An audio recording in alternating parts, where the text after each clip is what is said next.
आज हम बात करेंगे कुमाऊं रेजिमेंट के मेजर सोमनाथ शर्मा की। 3 नवंबर 1947 को मेजर सोमनाथ शर्मा की कंपनी को कश्मीर घाटी में बड़गांव में एक लड़ाकू गश्त पर जाने का आदेश दिया गया। वह 3 नवंबर को पहली रोशनी में अपने उद्देश्य तक पहुंच गए और 11 बजे बड़गाम में दक्षिण में एक स्थिति ले ली। लगभग 500 की संख्या में दुश्मनों ने उनकी कंपनी की स्थिति पर 3 तरफ से हमला किया। कंपनी को भारी क्षति होने लगी। स्थिति गंभीर। हामा के राजमन के हमले को रोकने पर एरोड्रम और श्रीनगर दोनों के लिए सीधे खतरे की पूरी तरह से एहसास करते हुए मेजर शर्मा ने अपनी कंपनी से लड़ने का आग्रह किया। शत्रु दृढ़ता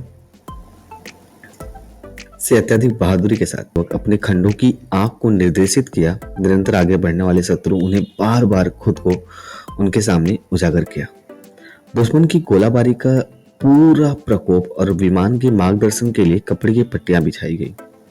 दुश्मन के सामने अपने लक्ष्य पर यह महसूस करते हुए कि हताहतों ने उनके लाइट ऑटोमेटिक के प्रभावशीलता को प्रभावित किया है और इस अधिकारी ने, जिसका बायां हाथ प्लास्टर से लगा हुआ था, व्यक्तिगत रूप से पत्रिकाएं भरना और उन्हें लाइट मशीन गनर को जारी करना शुरू कर दिया।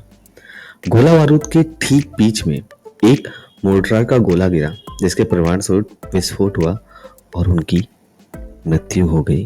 वो शहीद हो गए। मेजर शर्मा की कंपनी अपनी स्थिति पर कायम रही और अवशेष तभी पीछे हटे जब लगभग पूरी तरह से गिर गए। उनके प्रेरक उदाहरण के परिणाम स्वरूप दुश्मन को 6 घंटे की देरी हुई।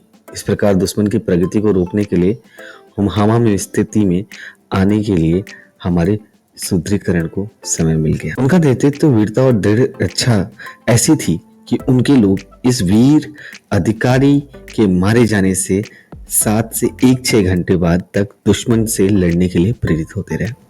उन्होंने साहस और गुणों की ऐसी मिसाल कायम की जिसकी भारतीय सेना के इतिहास में शायद ही कभी तुलना की जा सके। मारे जाने से कुछ क्षण पहले ब्रिगेड मुख्यालय को उन्होंने आखिरी संदेश दिया था, दुश्मन हमसे केवल 50 गज की दूरी पर है। हमारी संख्या बहुत कम है।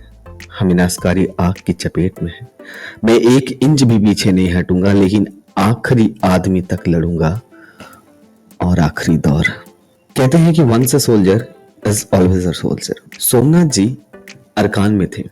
उन्होंने अरकान के तट पर द्वितीय बटालियन लड़ी थी।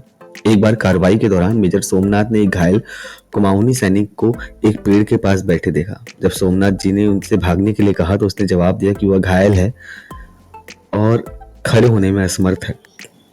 सोमनाथ जी ने उसे उठाया और अपनी जापानी गोलाबारी के बीच अपनी पीठ पर लाद कर सुरक्षित स्थान पर ले गए। ये कुछ ऐसे मोमेंट थे जिनके लिए इन्हें परमवीर चक्र दिया गया।